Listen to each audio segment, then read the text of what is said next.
What is going on, people? Today, I would like to talk about some interesting tactical things that I spotted about yesterday's spectacular battle between Mikel Arteta and Erik ten Hag, and perhaps some things that maybe the Manchester United manager could have done just a little bit differently to give us that extra edge that we needed to get over the line. I'm going to talk about Manchester United out of possession, then we're going to talk about Manchester United in possession and maybe why they struggled to get a hold of the game in that sense. Then we're going to talk about some standout performers from Arsenal, not just across the season, but in that game, particularly yesterday, that caused Manchester United some real problems. So let's start by talking about Manchester United out of possession. When Manchester United were defending, it was very clear that Manchester United were defending very narrow yesterday. And this, for me, was a clear instruction. We were defending very narrow because Arsenal are known for being a complete and absolutely overwhelming team. They are capable of having Saka or Martinelli on each side, drawing fullbacks out of position, drawing people like Christian Eriksen or whoever would be playing in that position for another team, and allowing this space in the half space for Odegaard. So when you take on Bakayoko Saka,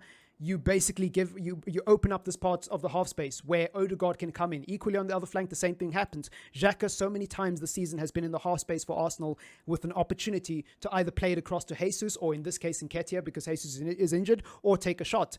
And that's what's made Arsenal so dangerous, is that they're capable of adapting to pretty much any defensive system. They can break down a very compact low block. They can break down a high press. They can break down a mid block. Arsenal are a very dynamic team who don't really have any glaring weaknesses when it comes to their attack. So Manchester United yesterday defended very narrow in order to counteract them having license to play through the half space. But a byproduct was the fact that their flanks were open.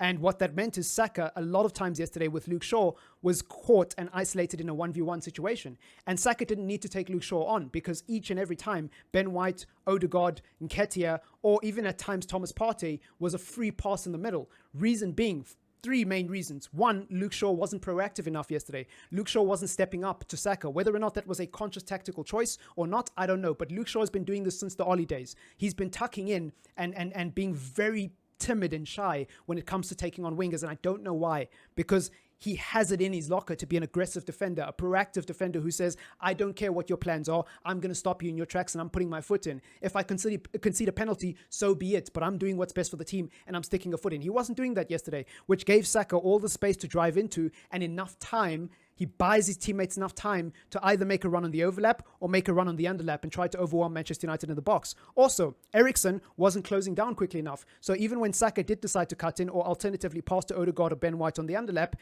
Eriksen isn't cutting the space off enough quickly because Eriksen doesn't have that intensity.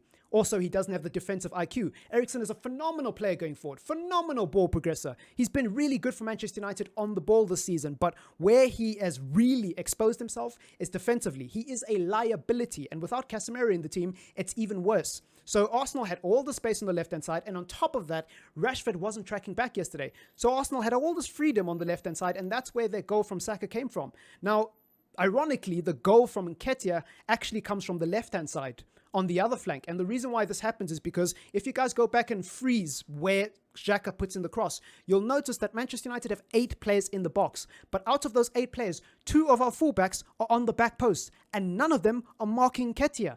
Wan-Bissaka is caught in the back post ball watching, and Luke Shaw is basically scrambling because Manchester United were caught in transition. So obviously our defensive shape was very all over the place, right? And so Luke Shaw is standing here. Wan-Bissaka is standing here.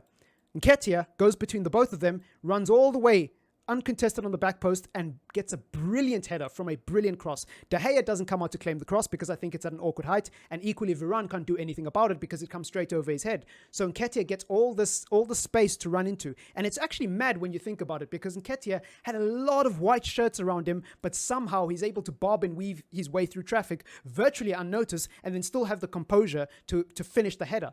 And Nketiah has been absolutely brilliant this season for Arsenal when it comes to that, because the difference between Nketiah and Gabriel Jesus, when Gabriel Jesus is out of the Arsenal team, you lose the hold up, you lose the dribbling, you lose the ability to navigate through tight spaces and maybe play through the half space the way Arsenal have in the first half of the season. But what you gain is a goal scorer. What you gain is somebody who's extremely adept at being a poacher. I know this is a crazy thing to say, but Nketiah is a better goal scorer than Gabriel Jesus. Not a better player, not a better striker, But as someone who watches Arsenal a lot, I think he's a better goal scorer than Gabriel Jesus, and he offers something different to Gabriel Jesus. So when Gabriel Jesus is fit and he comes back into this Arsenal team, they're going to be even scarier than they are now, because now they've got two number 9s who offer something different and can change the game in a different way. And that's what makes Arsenal so dangerous this season. And so I think Manchester United yesterday were just overwhelmed, and it was shown in just our lack of defensive awareness on the left-hand side. Equally, McTominay wasn't great. Bruno wasn't great defensively yesterday, and you just can't blame them. You just can't blame them. Now, on the ball, Manchester United, there was two main problems yesterday with the way we tried to play out. The first is David De Gea's distribution yesterday. There was a moment in the game where Arsenal were essentially pressing us really high.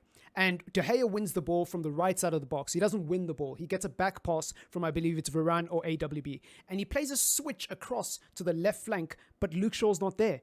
And he shakes his head in disappointment as if it's Luke Shaw's fault. He didn't look up to make sure that there was a receiver for the pass before playing it. He just automatically played the pass. Now, yeah, Luke Shaw's got to take some accountability there for not being in the right position, but it's all on David De Gea. There was a few times where he gave away the ball needlessly by trying to switch to the flanks. And the reason why he was trying to play with the flanks is because Arsenal's press prevented us oftentimes from playing through the middle, so distributing to the midfield, or distributing to Martinez or Varane. And even if we would distribute to Martinez or Varane, they would quickly look for a pass to Shaw or AWB. And the plan was that if the ball comes to Shaw, Odegaard is going to come and cut this passing lane from Marcus Rashford. So that opens up the passing lane here for Eriksen. And while Saka is trying to come and scramble this way, there's a small gap in a window to play through here.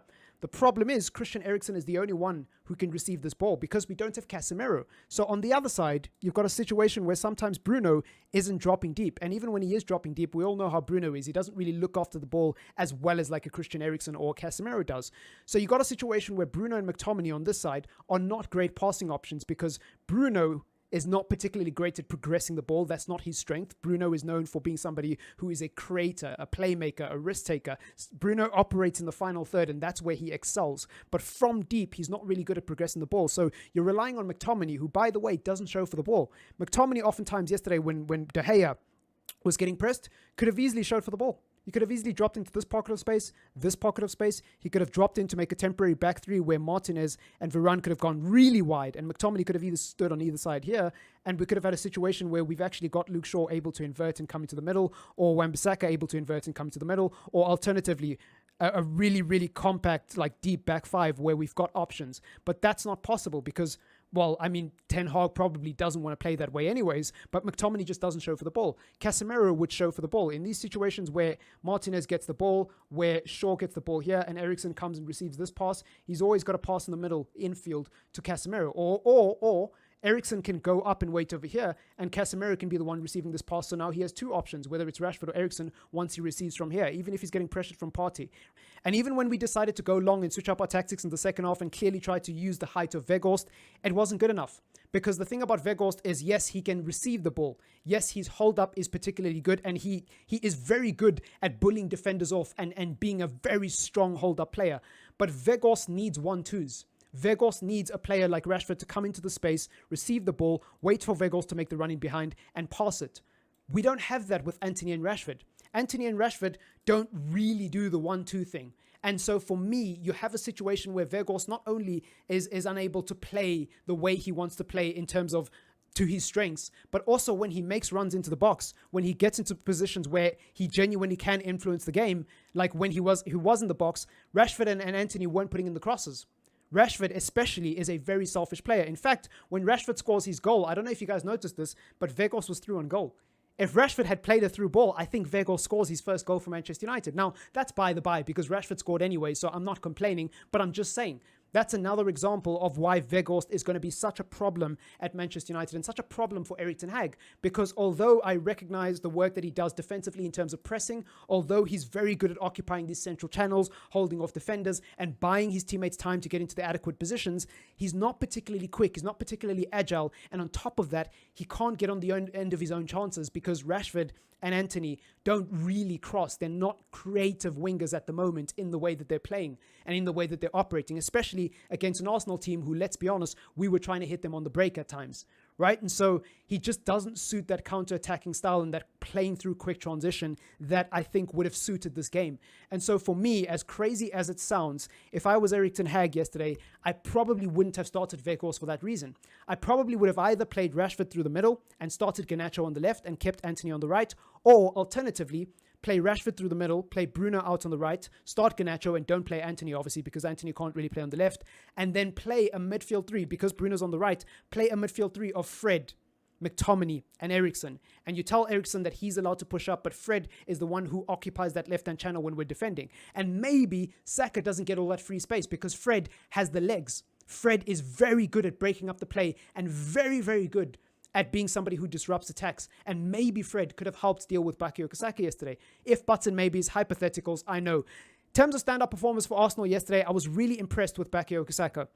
I think Bakayoko Saka was excellent yesterday. He went on a lot of marauding runs and was a thorn in the side of Manchester United, but more than anything, his decision-making was so calm. Even when he was taking on Luke Shaw and Luke Shaw was stepping off, he used that to his advantage.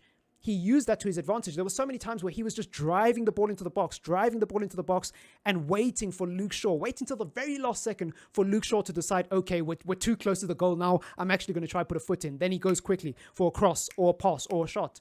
And that's good.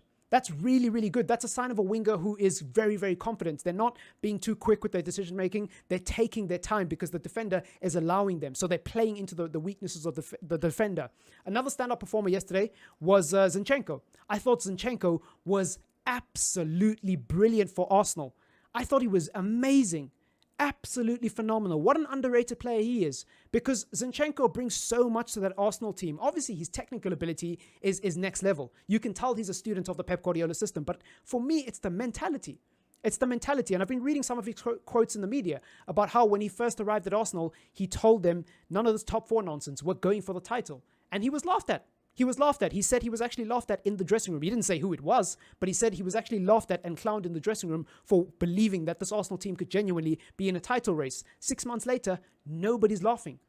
Zinchenko brings a level of leadership and ambition and professionalism to that Arsenal dressing room that a lot of those players, especially the younger ones, well, they're all pretty young, let's be honest, but a lot of those players haven't really experienced. And so Zinchenko, for me, is such an underrated signing. Such an underrated signing. I would even go as far as saying he's got to be arguably one of the signings of the season. Because I tell you what, he has been brilliant. He has been absolutely brilliant. There hasn't been a game that I've watched Arsenal where I thought Zinchenko was awful. Solid. Minimum 7 out of 10 every week. At best, 9 out of 10, which he was yesterday. Oh man, and one other thing I want to point out about Arsenal, this Arsenal team. The thing that impresses me the most is ever since Partey came into this team, it allows Xhaka and Odegaard to actually play football. It allows Xhaka in particular to actually play in his natural position. You take Thomas Partey out of this team and suddenly Xhaka's back to playing in the double pivot with Sambi Lokonga or someone else. Suddenly Xhaka is back to the Xhaka from the Wenger days and the Unai Emery days. Suddenly Xhaka is not this explosive, dynamic player who's contributing both defensively and offensively and is allowed to really just be a free spirit. You put Thomas Partey in, and suddenly he is that player all over again. And Thomas Partey wasn't playing in the game at Old Trafford, and you can really see the difference. Now, he wasn't man of the match yesterday. It was between Zinchenko and Bakayoko Saka, but he was a facilitator. His performance yesterday was absolutely pivotal. And the thing about Partey is you don't notice him because he does his job. A good CDM for me is somebody who does their job so well that you don't really notice them because they're that smooth, they're that fluid. They are the person who gets the pass to the assist. Everybody raves about the goal, everybody raves about the assist, but they don't think about the pass to the assist. They don't think about the catalyst. They don't think about the person who initiated the build-up. Thomas Partey is that guy for Arsenal. He's that guy. On top of what he offers defensively, obviously, on the ball, he's just so calm. Calm, cool, collected, really solid player.